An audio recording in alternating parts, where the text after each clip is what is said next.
The blood was warm against Sloan Merritt's hands, arterial, pulsing. She could feel the life draining from the young soldier beneath her fingers, could see it pooling dark and urgent in the Mojave sand. Her left hand pressed the tourniquet tight against his thigh, twisting the windlass with practiced precision.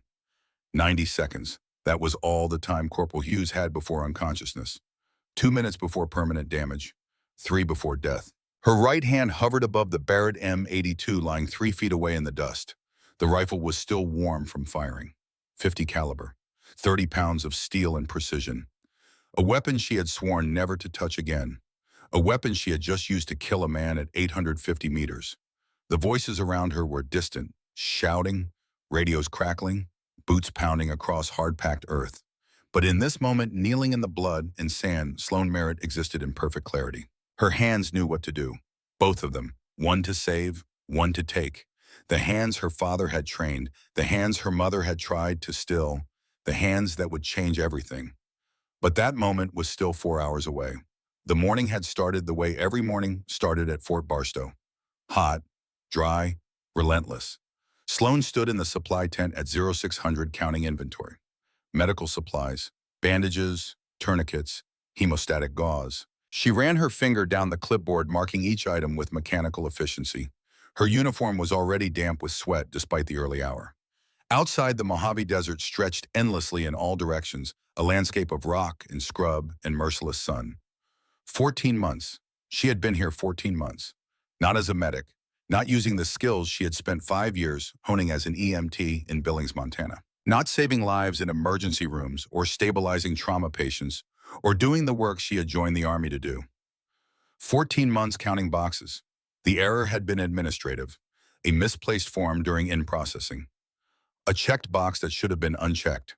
Her orders had specified combat medic. Her assignment had placed her in supply logistics. She had filed 7 transfer requests, 7 pieces of paper that had disappeared into the bureaucratic void, each one marked pending review before vanishing entirely. So she counted, she organized, she restocked, and she stayed invisible. The tent flap opened, letting in a blast of furnace air. Staff Sergeant Donovan Kane stepped inside, his medical bag slung over one shoulder.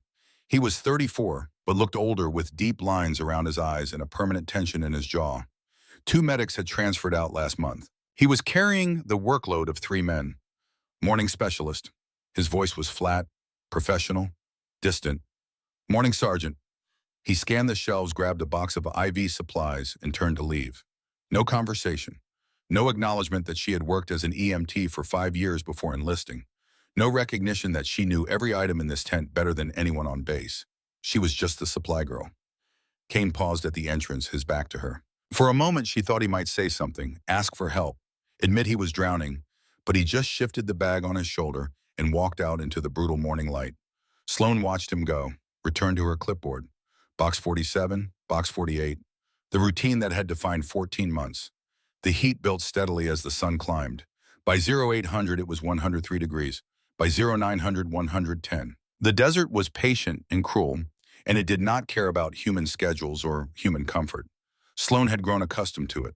The way the air shimmered, the way sweat evaporated before it could run, the way metal surfaces became hot enough to brand skin. She had learned to move slowly to conserve energy, to recognize the early signs of heat exhaustion in herself and others. Montana had been different. Cold winters and cool summers and green mountains that caught the rain. Her father had taught her to shoot in those mountains. Long rifles at long distances, breathing control, trigger discipline, the mathematics of wind and elevation and bullet drop. She pushed the memory away. That was another life, another Sloan. The girl who had followed her father to the range every weekend. The teenager who could hit a target at 1,200 meters. The daughter who had made a promise at a graveside. Here in the supply tent, she was nobody, and that was safer. At 1100 hours, she heard voices outside, raised, tense. She stepped to the tent entrance and saw a small cluster of soldiers gathered near the medical tent 50 meters away. Private First Class Archer Quinn stood at the center, his face pale, his right forearm wrapped in fresh bandages. Sloan recognized the signs immediately. Inflammation spreading beyond the wound site, red streaks tracking up toward the elbow, fever flush on his cheeks. Sepsis, early stage but progressing fast. She took one step forward, then stopped. Her authority ended at the edge of the supply tent. She had no rank in medical decisions, No voice in treatment plans. She was logistics. She counted boxes. But Quinn was 21 years old and the infection was moving fast, and he would be in septic shock by evening if someone did not act. Sloan crossed the distance in 30 seconds. The small group turned as she approached. Corporal Beckett Stone, a thick-shouldered infantryman with a permanent sneer, stepped into her path. "Supply girl, you lost." "I need to see that wound." Stone laughed, short and dismissive. "You need to get back to your tent. That's sepsis. He needs antibiotics now, or he'll be in shock by dinner." The words came out calm, factual, but every man in the circle heard the authority underneath. Quinn looked at her with sudden hope. Stone's expression hardened. "Kane already looked at it. He said it was fine." "Kane is wrong." The silence that followed was sharp. "You did not contradict a staff sergeant. Not as a specialist, not in front of other soldiers." Sloan held Stone's gaze, waiting. Chief Warrant Officer Hollis Wade stepped out of the medical tent. He was 41, quiet, observant. He had been watching. He looked at Quinn's arm, then at Sloan. "Show me." Quinn unwrapped the bandage. The wound was 4 days old, a gash from a training exercise. It had been cleaned and dressed properly, but infection had taken hold anyway. The red streaks were unmistakable.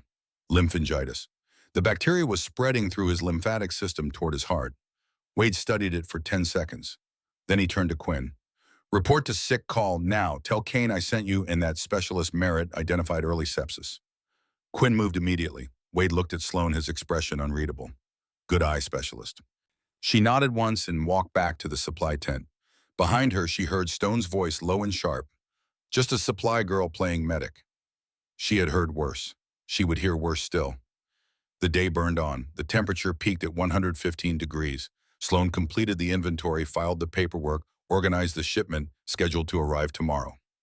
Routine work, mindless work, work that used none of the skills she possessed. At 1700 hours, she walked to the mess tent. The evening meal was standard. Protein, carbs, vegetables that had traveled too far and tasted like cardboard. She sat alone at the end of a long table and ate in silence. Nearby, she could hear Kane talking to another medic about a heat exhaustion drill scheduled for tomorrow. His voice carried the edge of exhaustion. They needed help.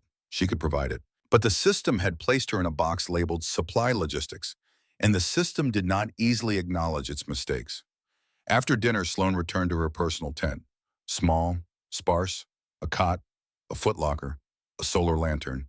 She pulled out a worn notebook from under her pillow. The pages were filled with notes, medical procedures, trauma protocols, drug dosages. She reviewed them every night, keeping her skills sharp, preparing for an opportunity that seemed increasingly unlikely to arrive. The notebook also contained letters, 7 of them, photocopies of the transfer requests she had submitted, each one professionally worded, each one explaining her qualifications, each one swallowed by bureaucracy. She did not write an 8th letter. She had learned that lesson. Instead, she wrote in her journal, a habit from childhood. Tonight, she wrote about Quinn, about the infection she had spotted, about Kane's exhaustion, about the gap between what she could do and what she was allowed to do. Outside, the desert night settled in. The temperature dropped 40 degrees in 2 hours. The sky became brilliant with stars. In Montana, her father had taught her to navigate by those stars, to use them as reference points for long-distance shooting, to account for the Earth's rotation when making precision calculations. She closed the notebook, pushed the memories down, focused on tomorrow's tasks. Sleep came slowly. At 02:30, she woke to a sound, faint, urgent, coming from outside the tent perimeter. Sloan sat up instantly alert. 5 years as an EMT had trained her to wake completely to assess quickly. She pulled on her boots and stepped outside. The base was dark. Most soldiers were asleep. A few guards patrolled the perimeter. The sound came again, a voice, strained, calling for help. She moved toward it. 50 meters from the tent line, she found Private Quinn. He was on his knees, doubled over, gasping. Even in the darkness, she could see his skin was wrong, pale, clammy. His pupils were dilated, not sepsis, something else. "What happened?" "Snake." The word came out as a wheeze. "Bit me 10 minutes ago." Sloan's mind shifted instantly into emergency mode. Desert snakes, multiple species, Mojave rattlesnake most likely, neurotoxic venom, respiratory paralysis if untreated. She had maybe 15 minutes before his airway shut down. "Where's the bite?" He lifted his left hand, 2 puncture marks on the back of his palm, already swelling, already darkening. The medical tent was locked. Kane would have the key, but waking him would take precious minutes. Minutes Quinn did not have. The antivenom was inside. Locked. Inaccessible. Unless. Sloan had watched Kane stock the medical supplies. She knew which tent flap had a loose tie. She knew exactly where the antivenom was stored. She knew the dosage. She knew the administration protocol. She also knew that entering the medical tent without authorization was a court-martial offense. Quinn's breathing was becoming labored. His lips were starting to turn blue. The decision took less than 2 seconds. Stay here, don't move. Don't panic. Control your breathing. She ran. The medical tent flap lifted easily. Inside, she used the faint moonlight to navigate to the refrigerated unit. Her hands found the antivenom vials, Mojave-specific. Crowfab, she grabbed 2 vials, a syringe, and IV kit. 60 seconds inside, no lights, no witnesses. Back at Quinn's side, she worked fast. IV line first. Establish access. Then the antivenom. Slow push. 20 minutes for the full dose. She monitored his breathing, his pulse, his pupils. The venom was already working through his system, but the antivenom would neutralize it if she had been fast enough. You're going to be okay. The medication is working. Your body will fight this. Quinn's breathing steadied. Color began to return to his face. His pulse slowed from racing panic to controlled fear. Who are you? Nobody. Just stay still. She remained with him for 40 minutes. When she was certain he was stable, she pulled out her phone. No name. Just a text with GPS coordinates and a single word, help. Then she gathered the medical supplies, wiped them clean, and returned them to the tent. Every vial back in place, every piece of evidence erased. By the time the patrol found Quinn, Sloan was back in her cot, eyes closed, breathing steady. She heard the commotion, heard Kane's voice sharp with concern, heard Quinn trying to explain about the mysterious person who had helped him. No one connected it to the supply girl. No one knew. That was 3 months ago. Quinn had recovered fully. Kane had treated the bite as fortunate timing in Quinn's strong constitution. An investigation into the missing antivenom had gone nowhere. Stone had made jokes about Quinn's guardian angel. Wade had said nothing, but sometimes Sloan caught him watching her with an expression she could not quite read. She had saved a life, in secret, at risk to her career, and she would do it again without hesitation. The morning after she spotted Quinn's sepsis, she arrived at the supply tent to find Wade waiting for her. Walk with me, specialist. They walked to the edge of the base where the desert began in earnest. The sun was climbing, but the day's heat had not yet peaked. Wade stopped, turned to face her. You read when? It was not a question. Sloan said nothing. Yesterday, you were standing outside your tent, looking at the eastern ridgeline, 900 meters out. You tilted your head, checked the air, estimated drift. He paused. That's not a supply clerk habit. My father taught me to observe. Your father teach you to shoot? The question hung between them. Sloan felt the weight of it, the danger. She had kept this secret for 3 years, since the day she enlisted, since the moment she decided to honor her mother's fear and her own promise. He did, long time ago. Wade nodded slowly. Gulf War vet. 91 Army Ranger, sniper instructor after he retired. He teach you long rifle? Yes. You any good? Sloan looked out at the desert, remembered Montana, remembered her father's hands on her shoulders adjusting her position, remembered the target is at impossible distances, remembered the day she hit 1,200 meters for the first time and her father's rare smile. I was. Why supply paperwork error? 14 months ago, 7 transfer requests disappeared. Wade was quiet for a long time. Then he said something that surprised her. You know why I'm here in this assignment? No, sir. Because I asked questions. Because I challenged a bad call from a superior officer. Because the system doesn't like soldiers who think for themselves. He turned to look at her directly. But the system is made of people, and people make mistakes, and sometimes those mistakes cost lives. Yes, sir. Kane is a good medic, but he's drowning. We're short-staffed, overworked, making errors. Wade's voice was careful. If something happens, if there's an emergency, and you can help, don't wait for permission. He walked away before she could respond. That afternoon, Kane ran the scheduled heat exhaustion drill. 20 soldiers in full gear.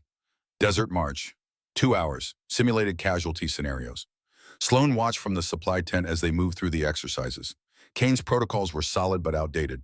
He was teaching recognition of advanced symptoms. By the time you saw those symptoms, the casualty was already critical. Sloan had worked Chicago summer heat. She knew the early signs, the subtle tells. The intervention window that could prevent deterioration. She counted 3 errors in Kane's demonstration. Small things, technical things, things that would not matter in a controlled drill but could kill in the field. She stayed silent. At 1800 hours, Captain Nathaniel Frost conducted the company briefing. Sloan sat in the back row as always. Frost was 47, career infantry, fair but demanding. He ran the meeting with military precision, training schedules, supply needs, operational readiness. He never once looked at the back row. After the briefing, Sloan returned to her tent. The evening was cooling. The sky was beginning its nightly transformation from blue to orange to purple. She sat outside on an overturned crate and watched the colors change. A shadow fell across her. She looked up to see Quinn standing there, his arm fully healed. Specialist Merritt. Private. He shifted his weight, uncomfortable. I wanted to thank you for noticing the infection yesterday. Kane said if it had gone another 6 hours, I'd have been in real trouble. Just doing my job. Numb, he sat down on the ground across from her, uninvited but earnest. It's more than that. You notice things. You see things other people miss. He paused. 3 months ago, the snake. There was someone who helped me. I never saw their face. They knew exactly what to do. Saved my life. Sloan kept her expression neutral. Sounds like you were lucky. I don't believe in that much luck. Quinn's eyes were searching. I think someone on this base has skills nobody knows about. I think that person is waiting for the right moment to step forward. Why tell me this? Because you're the only person who's ever really seen me. Everyone else looks through me, but you see people. You notice when things are wrong. He stood. So I wanted you to know, when that moment comes, when that person decides to step forward, I'll back them, no matter what. He walked away before she could respond. Sloan sat in the gathering darkness and felt something shift inside her. She had spent 14 months being invisible, had spent 3 years hiding half of who she was, had spent a decade running from her father's legacy and her mother's fear. But the desert was patient and relentless, and it did not care about promises made at gravesides. The next morning came fast. At 0700, Sloan was organizing shipment crates when the first radio call came through. Training exercise, 5 kilometers out. Vehicle convoy, standard maneuvers. At 0745, the second call. Update, proceeding on schedule. At 0815, the world changed. All units. Vehicle rollover, multiple casualties. Repeat vehicle rollover, multiple trauma. All medical personnel respond immediately. Sloan heard Kane's tent zip open. Heard boots running, heard the organized chaos of emergency response beginning. She stood in the supply tent listening to the radio chatter. Humvee had rolled during a turn. 3 soldiers trapped, possibly 4. Injuries unknown, distance 4 kilometers. ETA for medical 12 minutes. She looked at the shelves around her. Medical supplies, equipment, everything needed for trauma response. Everything she had organized and counted and restocked for 14 months. Everything she was not authorized to touch. The radio crackled again. Kane's voice strained. We need more hands. Injuries are severe. Get me anyone with medical training. Sloan walked to the tent entrance, looked out across the base, saw soldiers running toward vehicles, saw the controlled urgency of men responding to crisis. She thought of her father, of promises made and broken, of skills honed and hidden, of 14 months counting boxes while people needed help. Her hands were steady. They had always been steady.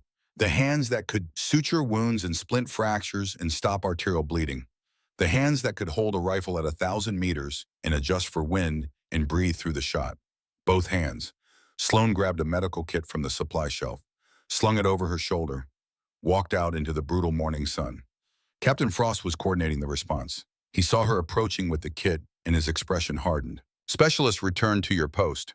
I'm a combat medic, sir. 5 years EMT before enlisting. 300 trauma cases. Kane needs help. Your orders say supply. My training says medic, and those soldiers don't have time for paperwork. Their eyes locked. Around them, vehicles were loading. Soldiers were gearing up. The radio chatter was getting more urgent. Multiple severe traumas. Possible fatalities. Frost's jaw tightened. Then he made a decision that would change everything. Get in the truck. Sloan ran. The Humvee bounced across the desert hardpan at 60 kilometers per hour. Sloan sat in the back, one hand braced against the roll bar, the other securing the medical kit in her lap. Beside her, Kane stared straight ahead, his face set in professional concentration. He had not acknowledged her presence, had not questioned her arrival. There was no time for territorial disputes when soldiers were bleeding. Captain Frost drove. Chief Wade rode shotgun. The radio crackled continuously with updates from the accident site. The words came fast and clipped. Professional. But underneath the military terminology, Sloan could hear the fear. 3 confirmed casualties, 1 unresponsive, heavy bleeding on 2, requesting immediate evac. 4 kilometers. At this speed, 8 minutes. Sloan ran trauma protocols in her mind. ABCs, airway breathing circulation, control hemorrhage first, stabilize spine, treat for shock. She had done this hundreds of times in Billings, had worked motor vehicle accidents on icy Montana highways, had brought people back from the edge when minutes mattered. But that had been in an emergency room, with equipment, with backup, with a team that knew her capabilities. Here she was still the supply girl. The Humvee crested a low ridge and the accident site came into view. The overturned vehicle lay on its side like a dying animal, its undercarriage exposed to the merciless sun. Soldiers surrounded it, some pulling security, others trying to help the injured. From this distance, Sloan could see dark stains in the sand. Blood. Too much blood. Frost stopped the vehicle 30 meters out. Kane was moving before the wheels stopped, medical bag in hand. Sloan followed her training, overriding 14 months of standing on the sidelines. The scene resolved into terrible clarity. 3 casualties, all male, all young, all hurt badly. The first was Corporal Travis Hughes, 24 years old, powerfully built. Right now he was on his back, one hand pressed against his thigh where blood pulsed dark and urgent through his fingers. Femoral artery. The wound was deep, ragged, caused by torn metal when the vehicle rolled. He was conscious but pale. Shock was setting in. "Can't stop it," he gasped. "Can't stop the bleeding." Sloan knelt beside him without thinking. Her hands moved with muscle memory, 5 years old. She pulled a combat tourniquet from her kit, positioned it high on his thigh, and began twisting the windlass. Hughes screamed. The sound was raw and animal and impossible to ignore. "I know, I'm sorry, but you're going to live." She twisted tighter. The arterial spray slowed, stopped. She locked the windlass and marked the time on his forehead with a marker, 1400 hours, 22 minutes. From this moment, he had 2 hours before tissue damage became permanent. Before they had to choose between his leg and his life. Kane was working on the second casualty 20 feet away. Specialist Amanda Cross, 26, compact and athletic. Her right arm hung at an unnatural angle, clearly fractured. But that was not the critical injury. Her breathing was wrong, shallow, rapid. Her lips had a blue tinge. Pneumothorax, air in the chest cavity. Possibly tension pneumothorax, which meant pressure was building, compressing her lung, pushing her heart out of position, minutes from cardiac arrest. Sloan moved toward her, but Kane's voice stopped her cold. "Stay with Hughes, keep him stable. I've got this." It was not a request. Sloan watched Kane examine Cross's chest, saw him hesitate. He was feeling for the diagnosis but not finding it fast enough. The protocols he knew were good but not current. The technique he was using was textbook but not field efficient. Cross's breathing was getting worse. Sloan made a decision. She pulled a needle decompression kit from her bag and crossed to Kane's position. "She's got tension pneumothorax, left side. Needs immediate decompression." Kane looked up, his expression hard. "I'm aware, specialist. Return to your patient." "With respect, Sergeant, she has maybe 90 seconds before her heart stops." Their eyes locked. Around them, the desert wind blew hot and steady. Cross gasped, fighting for air that her compressed lung could not provide. Kane's jaw worked. Professional pride versus professional reality. Then he grabbed the needle from Sloan's hand. "Show me where." "Second intercostal space, midclavicular line. Just above the third rib." Kane positioned the needle. Sloan watched his hands. They were shaking slightly. Exhaustion, stress, too many responsibilities for too long. He pushed the needle through, and there was an audible hiss as trapped air escaped. Cross's breathing immediately improved. Color began returning to her face. Kane sat back, breathing hard. "Good catch." Sloan was already moving to the third casualty. Private Danny Foster, 19 years old, fresh from basic training. He lay motionless on his back, eyes closed, breathing shallow and irregular. Blood matted his hair on the left side. Head trauma, possible skull fracture, possible brain bleed. She checked his pupils. Unequal, one dilated. That was bad, very bad. "Danny, can you hear me?" No response. She performed a sternal rub, pressing hard on his breastbone. His eyes flickered but did not open. Glasgow coma scale, maybe 7, critical range. He needed a trauma center. He needed neurosurgery. He needed things this desert base could not provide. What he had was Sloan. She checked his airway, clear. Breathing was adequate. Pulse was present, but thready. She immobilized his neck with a cervical collar from the kit checked for other injuries. His left arm was fractured, but that was survivable. The head injury was the threat. "We need helicopter evac now," she called to Frost. "Foster has critical head trauma. He's comatose, pupils unequal, possible intracranial hemorrhage." Frost was already on the radio. "Medevac request, 3 urgent casualties, 1 critical head trauma. Request immediate airlift." The response came back scratchy but clear. "Medevac ETA 40 minutes. Birds are responding to another incident. Stand by." 40 minutes. Foster might not have 40 minutes. Sloan positioned him in recovery position to protect his airway, monitored his breathing, watched his pupils for any change. Every 30 seconds she called his name, checked responsiveness, kept him tethered to consciousness through voice and touch. Kane was splinting across his arm now. Hughes was stable with the tourniquet. 3 casualties, 3 different injuries. All critical, all survivable if they could hold on. Wade appeared at Sloan's shoulder. "What do you need?" "Shade, fluids, and time." He helped her move Foster into the shadow of the overturned Humvee. The metal was hot, but the shade was essential. Every degree of body temperature mattered with a brain injury. They set up an IV line, ran normal saline to support his blood pressure. Sloan knelt in the sand and the blood and did what trauma medics do. She waited, she monitored. She made 100 small adjustments that together spelled the difference between life and death. The sun climbed higher. The temperature hit 118 degrees. Sloan's uniform was soaked through. Sweat dripped from her nose onto Foster's chest. She ignored it, ignored the heat, ignored everything except the rise and fall of his breathing and the weak pulse in his neck. At 14:30 hours, Wade called her over to where Hughes lay. The corporal's color was better. The shock was receding, but he was looking at something near the wreckage. "That's what failed." His voice was rough. "The safety harness, attachment point sheared right off." Sloan moved closer, examined the torn metal. The harness mounting bracket had fractured cleanly. Metal fatigue, the kind of failure that happened when equipment was old, stressed, and not properly maintained. The kind of failure she had reported. 1 week ago, during routine inventory checks, she had noticed this exact harness, had seen the hairline crack in the mounting bracket, had written a formal equipment report and submitted it through proper channels. The report had been marked received, and then nothing. No inspection, no replacement, no action. And now 3 men lay bleeding in the sand. Sloan felt something cold settle in her chest. Not anger, not vindication. Just a deep, weary understanding. The system did not care about warnings from supply clerks. Wade saw her face, saw the recognition. "You knew." "I reported it. Nobody listened." He was quiet for a long moment. Then he said very carefully, "Keep that to yourself for now. We have enough problems." The helicopter arrived at 1500 hours. A Black Hawk with a crew of 4 and medical equipment that made Sloan's field kit look primitive. The flight medic jumped down, assessed the casualties with professional speed, and gave Sloan a look of surprised respect. "You're the one who did the decompression." "Sergeant Kane did. I identified it." "Well, whoever, good work. She'd be dead without it." He turned to Kane. "All 3 stable for transport. That's solid field medicine." They loaded the casualties.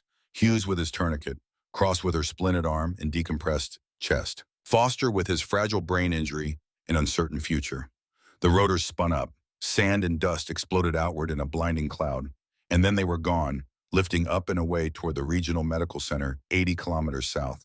Sloan stood in the settling dust and felt the adrenaline begin to fade. Her hands were covered in dried blood. Her knees ached from kneeling in the hard sand. Her throat was raw from shouting over the wind and the chaos. But 3 men were alive who might not have been. And for the first time in 14 months, she had done the work she was trained to do. The ride back to base was quiet. Kane sat beside her in the Humvee, his medical bag between his boots. After 10 minutes of silence, he spoke without looking at her. "You have good hands." "Thank you, Sergeant." "How many trauma cases, real numbers?" 314. 5 years on ambulances and Billings. He nodded slowly. "I should have listened when Wade told me about the sepsis call. Should have asked questions instead of assuming." "You were doing your job." "No, I was being territorial and stupid." He turned to look at her directly. "Tomorrow morning, I'm filing a request to have you transferred to medical. Properly, with my personal recommendation. Whatever paperwork error stuck you in supply, we're fixing it." Sloan felt something loosen in her chest, something that had been tight for 14 months. I appreciate that, Sergeant. Don't thank me, you earned it. He paused. But we have a problem. Sir, Captain Frost saw you work today, saw you take initiative without authorization, saw you step outside your assigned role. Kane's voice was careful. Some officers would see that as insubordination, as breach of protocol. Some would. But Frost isn't most officers. He cares about results, about soldiers staying alive. Kane shifted the bag. Just be ready to answer questions. And be ready for everything to change. That night, word spread through the base. The supply girl who had saved 3 lives. The specialist who knew trauma medicine. The quiet soldier who had skills nobody suspected. Sloan heard the whispers as she walked to the mess tent, felt the eyes following her. Some looks were respect. Some were curiosity. Some, like Stone's, were resentment. She ate alone as always. But when she stood to leave, Private Quinn appeared at her elbow. I was right, he said quietly. You're the one who helped me. 3 months ago. The snake. Sloan said nothing. I won't tell anyone, but I wanted you to know. I know what you did, and I know what you are. He met her eyes. Thank you. He walked away before she could respond. Back in her tent, Sloan stripped off her bloody uniform and washed her hands in a bucket of water. The blood came off slowly, staining the water pink. She scrubbed until her hands were raw, until every trace of Hughes and Cross and Foster was gone. Then she sat on her cot and looked at her hands in the lamplight. Small hands, a woman's hands. Her father had called them surgeon's hands, steady, precise, capable of delicate work. He had also taught them to kill. The next morning arrived with news. Hughes was in surgery but stable. Cross was recovering well. Foster remained critical but holding. All 3 expected to survive. Kane made sure everyone knew it was Sloan. At 0800, she was summoned to Captain Frost's office. The command tent was larger than her personal quarters, filled with maps and radios and the organized chaos of military administration. Frost sat behind a field desk, Wade standing beside him. At ease, specialist. Frost gestured to a chair. Sit. Sloan sat, waited. Frost studied her for a long moment. Then he opened a folder on his desk. I've been reviewing your file. 5 years EMT, extensive trauma experience. Applied to combat medic training. Scored in the top percentile, order-specified medical placement. He looked up. So how does someone with that background end up counting boxes for 14 months? Administrative error, sir. My paperwork was misfiled during in-processing. And you filed 7 transfer requests. Yes, sir. All of which disappeared into the system. Yes, sir. Frost closed the folder. Yesterday you violated protocol, left your assigned post. Assumed medical authority you don't technically have, according to your orders. He paused. You could face disciplinary action. Sloan kept her face neutral. I understand, sir. Do you? Because what I saw yesterday was a soldier who prioritized saving lives over following rules, who made command decisions in crisis, who demonstrated skills far beyond her supposed role. Frost leaned forward. I don't punish that, I use it. The words hung in the air. Wade's expression remained carefully neutral. Effective immediately, you're transferred to medical. Full combat medic designation. Sergeant Kane will be your direct supervisor. Frost paused. But there's another matter we need to discuss. Sir, the safety harness, the one that failed and caused this accident. Chief Wade tells me you filed an equipment report about that specific piece of equipment. Sloan's throat tightened. Yes, sir, 1 week ago. I noted metal fatigue in the mounting bracket during routine inspection. And that report went where? I submitted it through the equipment safety system. It was marked received, but I never got feedback. Frost stood, walked to the window. Because the safety officer who should have reviewed it was on emergency leave. His temporary replacement didn't check the queue. He turned back. Your report sat unread while that harness went into the field, and 3 men nearly died because the system failed to process paperwork from a supply specialist. It's not anyone's fault, sir. Things fall through cracks. No, Frost's voice was hard. It's everyone's fault, including mine. I should have better oversight, better systems. He returned to the desk. Tonight, 1800 hours. My office. Bring a list of every safety issue you've reported that hasn't been addressed. We're fixing this. Sir, the system failed. We're going to make sure it doesn't fail again. Frost's expression was serious. Dismiss it, specialist. Report to Sergeant Kane. Sloan stood saluted and walked out into the morning sun. The heat was already building. Another day of desert temperatures. But this time when she walked past the supply tent, she did not stop. That part of her life was finished. She reported to the medical tent. Kane was waiting with a clean uniform, a proper medic's bag, and a schedule. You're with me today. Sick call at 0900. Emergency response standby after lunch. He handed her the bag. Welcome to Medical Specialist Merritt. Thank you, Sergeant. The day passed in familiar rhythms. Sick call was routine. Minor injuries, heat rashes, a possible stress fracture. Sloan worked alongside Kane, relearning the patterns of patient care. The questions to ask, the signs to watch for, the balance between efficiency and compassion. It felt like coming home. At 1300 hours, a call came through. Medical evacuation mission. Hughes, Cross, and Foster were stable enough for transfer to a larger facility in Germany. They needed armed escort. They needed security. They needed medics to keep the patients alive during transport. Kane volunteered Sloan immediately. The convoy would leave at 1400 hours. 6 vehicles, 20 soldiers, 3 wounded being moved plus 4 other patients. 40 kilometers through contested territory to the airfield. Routine mission, standard protocol. But Sloan felt something in her gut. A warning, an instinct she had learned to trust. She packed her medical bag with extra supplies. Triple-checked every piece of equipment. Made sure she had enough trauma materials for multiple casualties, just in case. At 1330, the convoy assembled. Sloan climbed into the medical vehicle beside Kane. The wounded were loaded carefully. Hughes was conscious now, groggy but stable. Cross was alert, her arm properly casted. Foster remained critical, sedated, and intubated. Captain Frost appeared at the door of Sloan's vehicle. Stay sharp. Intelligence reports low threat, but we don't take chances. He looked at Sloan specifically. If anything happens, you focus on keeping those wounded alive. That's your only mission. Understood. Yes, sir. The convoy rolled out at exactly 1400 hours. For the first 20 kilometers, nothing happened. The desert landscape scrolled past, rocky terrain, scrub brush, heat shimmer. The vehicles maintained proper spacing. Radio checks came through clear. Then at kilometer 23, the world exploded. The IED lifted the lead vehicle 3 feet off the ground. Sloan saw it in fragments. Flash of light, bloom of fire, metal twisting. The Humvee came down hard on its side and rolled once before settling in a cloud of dust and smoke. Contact IED. Strike Vehicle 1 is down. The radio transmission was sharp. Multiple casualties. We're taking fire. The convoy stopped. Soldiers poured from vehicles, establishing perimeter, returning fire. Kane grabbed his bag, shouting at Sloan to stay with the wounded. But the wounded in her vehicle were stable. The wounded in the lead vehicle were bleeding now. Sloan grabbed her bag and ran. The scene was chaos. 2 soldiers pulled security, firing toward a ridgeline 400 meters north. The driver was dead, but the gunner and passenger were alive. Hurt, but alive. The passenger was Stone, the man who had called her supply girl.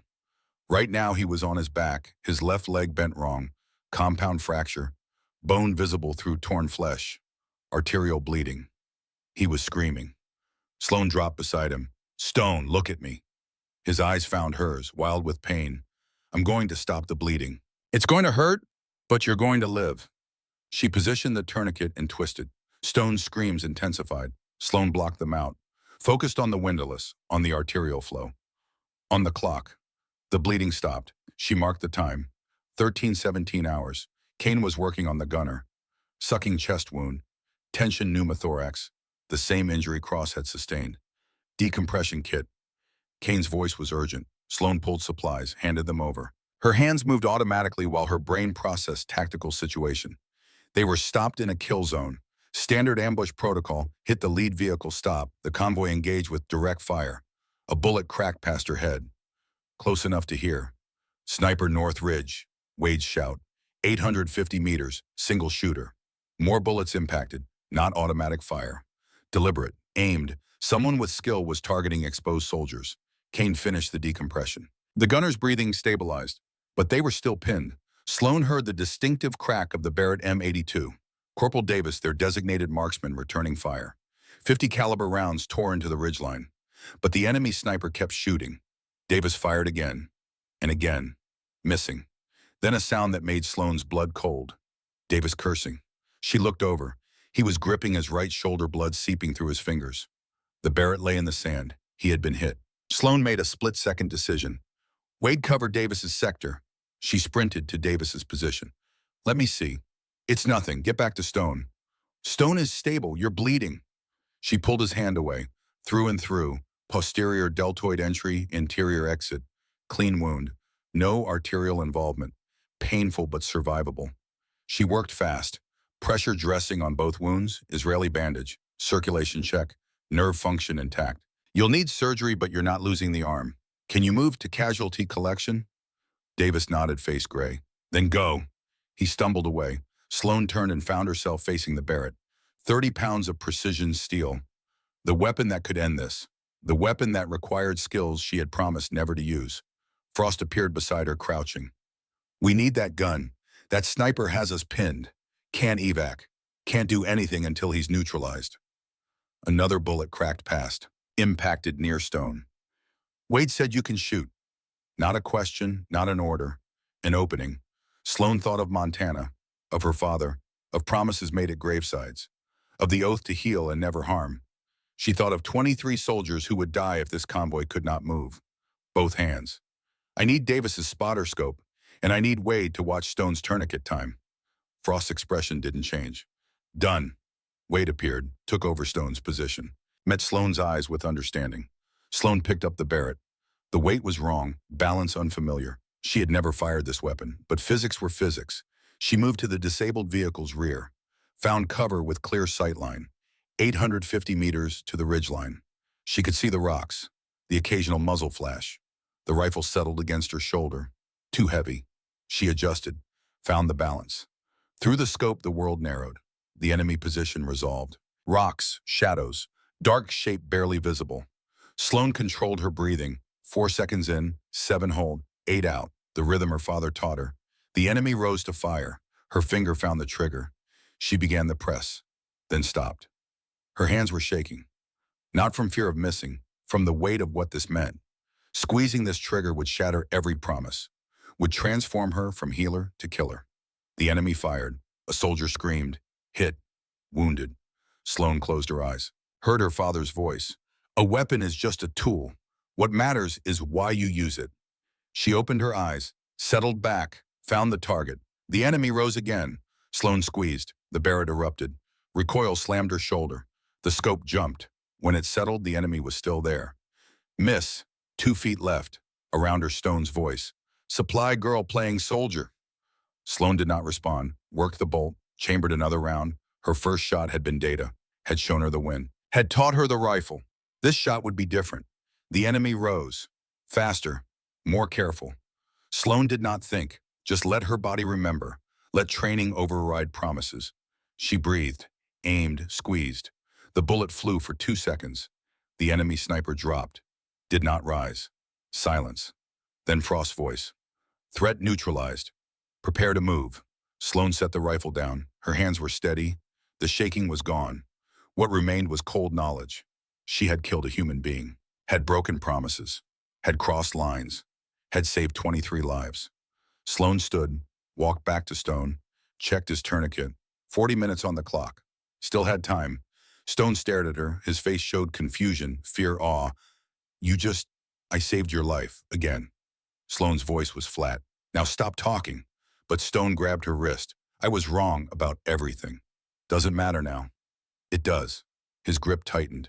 You're what we should all be. Sloan removed his hand gently. Save it. We're not done. She moved to the soldier hit during her first miss. Young private, chest wound, sucking, tension pneumothorax developing. Her hands moved automatically. Occlusive dressing, needle decompression, the same procedure she had done on Cross. As she worked, bullets continued impacting. Not from the sniper, from other positions, multiple elements to this ambush. Sloan heard Kane's voice. Second wounded at Vehicle 3. She finished stabilizing the chest wound. Morrison monitored his breathing. She grabbed her bag, ran. Vehicle 3, compound fracture. Tibia and fibula, bone visible. Arterial bleeding, tourniquet, high and tight. Mark the time. Splint, secure. While her hands worked her mind-track tactics, the convoy was still pinned, still taking fire from 2 positions. The main sniper was down, but the ambush continued. Kane, she shouted. How many can't move?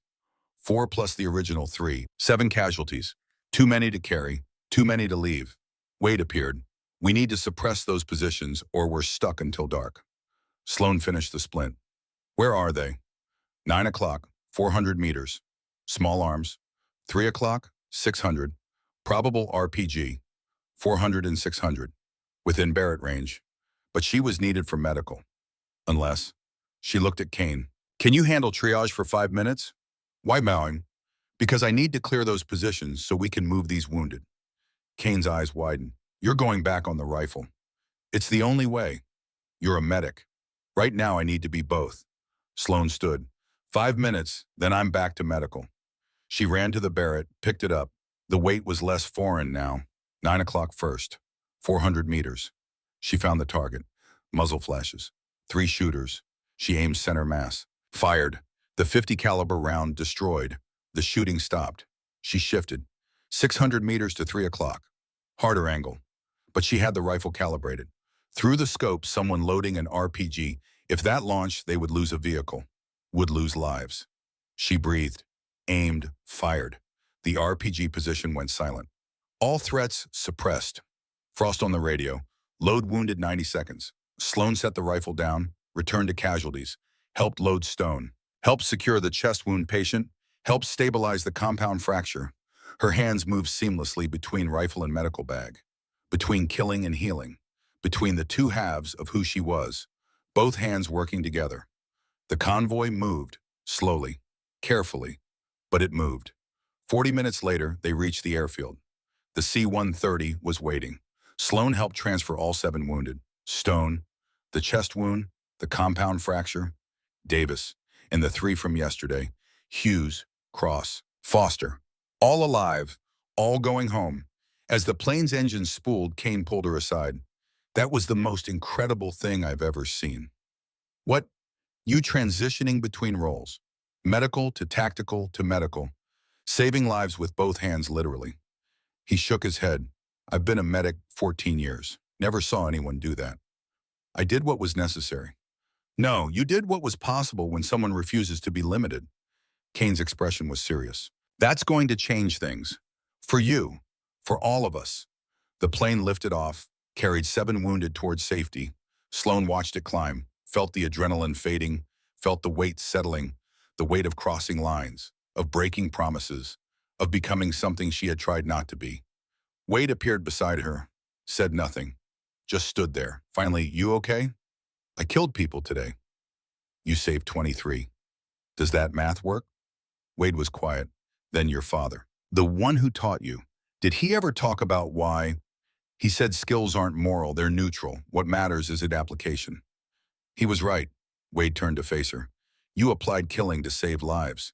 That's not the same as killing for its own sake. My mother won't see it that way. Maybe she will, maybe she won't. But those 23 soldiers will. Their families will. Wade paused.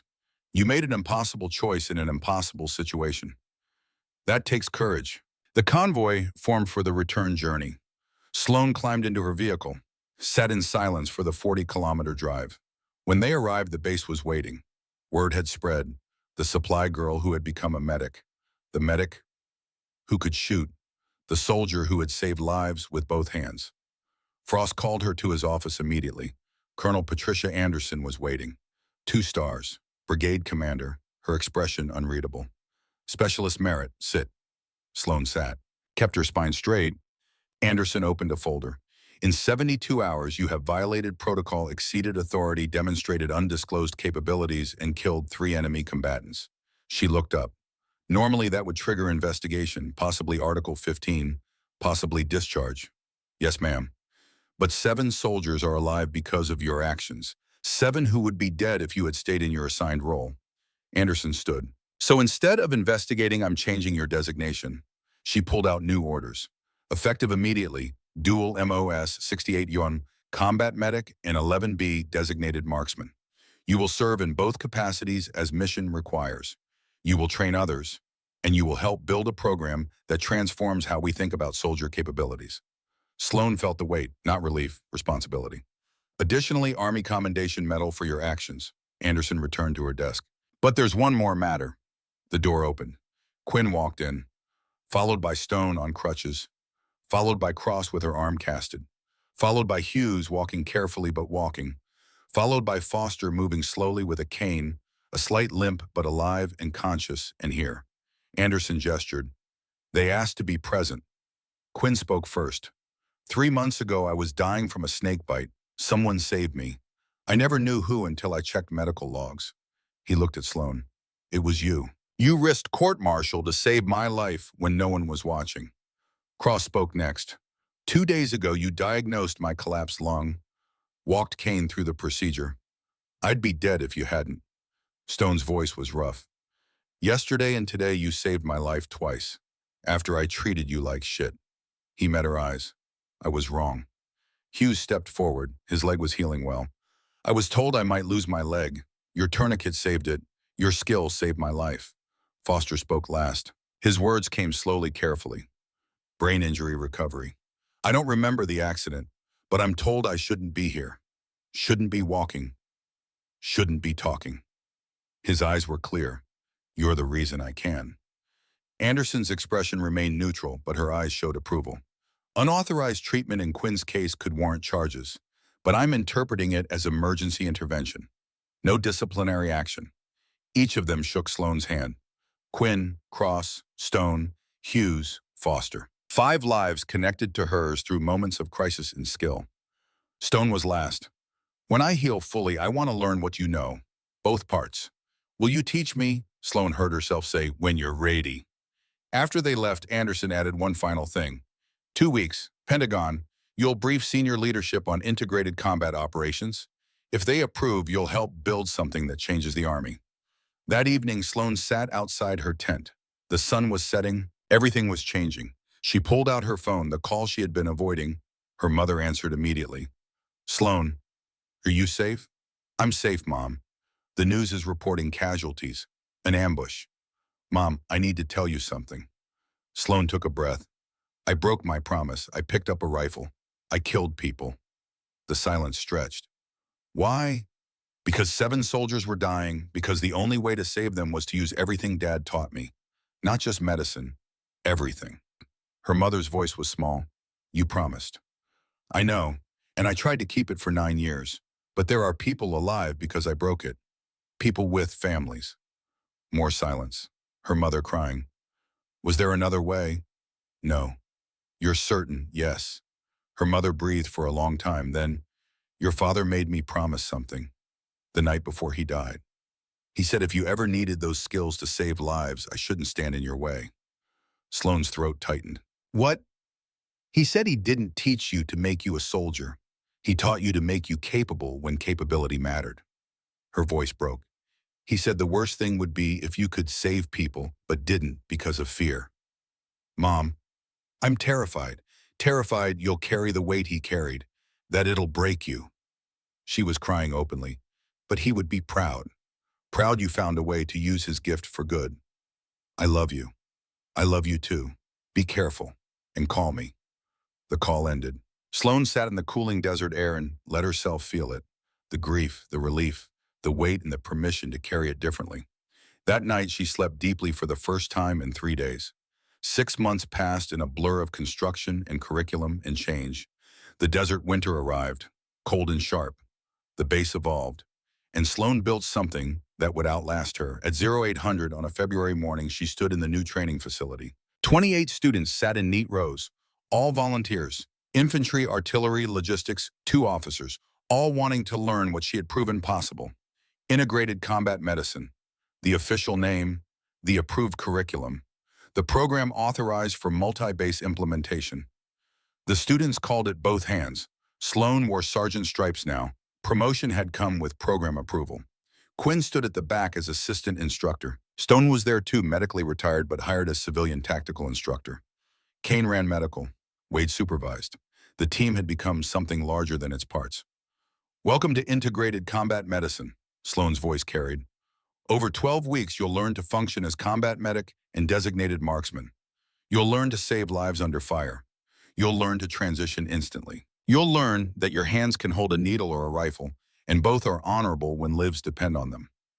She picked up a tourniquet with her left hand, an M4 with her right. Both hands ready, that's what you're here to learn. She set them down. Before we begin, meet some people who represent why this program exists. The door opened. Hughes walked in, fully recovered, back on active duty, assigned as tactical liaison. Cross followed, her arm healed, serving as medical equipment specialist. Foster entered, walking slowly with slight limp, but walking, living, here. Stone entered last, on crutches still, but healing, civilian instructor now. 6 months ago, these four soldiers were in critical situations. Without immediate trauma care, they would have died. I was able to provide that care because I had medical training. Sloan paused. The next day during evacuation, we were ambushed. Without tactical capability, we all would have died. I was able to provide that because I had shooting training. She looked at each student. Your hands can do both. Your mind can switch between both. That's what we teach. Not specialization, integration. A young specialist raised his hand. Is it true you'd never fired a Barrett before? True? How? Because fundamentals transfer. Breathing, trigger control, wind reading. My father taught me principles on different rifles, but physics doesn't change. If you understand why something works, you can adapt. A female corporal. Do you regret it? Killing those people? The room went silent. Sloan thought before answering. I regret that it was necessary. I regret the situation left no other options. But I don't regret choosing to save 23 lives. She paused. We don't teach you to love violence. We teach you to accept it as one tool among many, a last resort, but one you can deploy without hesitation when that moment comes. Another hand. What if we're better at one than the other? Expected. Some of you will be natural medics, some natural shooters. The goal isn't perfect balance. It's competent capability in both. The class ran 4 hours. Medical scenarios morning. Shooting drills after lunch. Integrated exercises requiring both simultaneously. Sloan watched her students struggle, fail, improve, integrate. This was the work now, not emergency response, not individual heroics. The slower, harder work of teaching, of building institutional change, of creating legacy measured in knowledge transferred. At 1300, Colonel Anderson appeared with a guest. Brigadier General Vance Thatcher, 2 stars, Army Medical Command, here to observe before making recommendations to Joint Chiefs. Sloan called break and met them outside. General? Sergeant Merritt, I've been reviewing your metrics. 93% pass rate. 4 documented saves by graduates in the first month. 0 negative incidents. Thatcher's expression was evaluating. Impressive. Thank you, sir. Pentagon wants a demonstration, full capability, medical and tactical integration. Can you provide that? When? 3 weeks. Washington, Joint Chiefs attending. If they approve, this becomes standard across all combat arms. He paused. Lot of pressure. You ready? Sloan thought about the journey. Supply tent to medic, to shooter, to instructor. 14 months invisible to 6 months building something that could change the Army. Yes, sir. We're ready. After he left, Anderson stayed. This is really happening. Your concept, your work, changing how we train soldiers. It's not just mine, it's the team. It started with you, with a medic who refused to be just a medic, who insisted on being whole instead of fractional. Anderson's expression softened. That takes courage beyond physical, the courage to break rules for right reasons. That evening, Sloan walked to the rifle range, found her usual position, the place where she had tested herself 6 months ago. The desert sunset was spectacular, orange and purple and gold, temperature dropping, stars emerging. She pulled out her journal, turned to a blank page, wrote about her students, about Hughes and Cross and Foster and Stone, who had survived and now contributed, about Quinn, who had believed first, about the program that would teach thousands. She wrote about her father, about finding a way to honor his teaching without succumbing to his demons. She wrote about her mother, about the phone call that had freed her from guilt. She wrote about the future, about the briefing in Washington, about the possibility of changing Army culture, about the hope that her work would save lives for decades. The sun completed its descent. The desert night settled. Stars emerged in billions. Sloan closed the journal, stood, looked at her hands in starlight. Small hands, steady hands, hands that had sutured wounds and squeezed triggers, hands that had saved 7 lives and taken 3, hands that now taught others to do both. Both hands ready, always both hands ready. She walked back toward the training facility. Tomorrow would bring new students, new challenges, new opportunities to build the legacy that mattered. But tonight she had done enough. The promise broken at the graveside had been replaced by a deeper promise. The promise to be capable, to be ready, to use every skill when lives hung in the balance, to serve with both hands. Her father would be proud. Her mother had made peace. The system had changed. The soldiers were safer, and Sloan Merritt, who had started as nobody, had become the sergeant who changed how the Army thought about capability itself. Not by asking permission, not by waiting for opportunity, by being ready when the moment came, and by refusing to be less than everything she was capable of being. The stars rotated overhead, the desert breathed, the future waited. Both hands were ready. 3 weeks later, Sloan stood in the Pentagon briefing room, Joint Chiefs seated before her. Senator on Armed Services Committee, Deputy Secretary of Defense, the people who could approve her program for Army-wide implementation. She was not nervous. She had done harder things. Behind her, a screen showed the program metrics, pass rates, success rates, lives saved, cost effectiveness. But she did not start with numbers. 6 months ago, I was counting boxes in a supply tent. Today, I'm here because I refuse to accept that soldiers have to choose between healing and fighting, between saving lives and taking them when necessary. She paused. I'm here because 7 soldiers are alive who wouldn't be if I had stayed in my lane.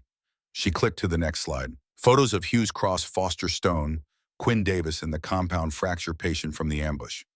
These 7 people represent what's possible when we stop limiting soldiers by narrow job descriptions, when we train for integration instead of specialization.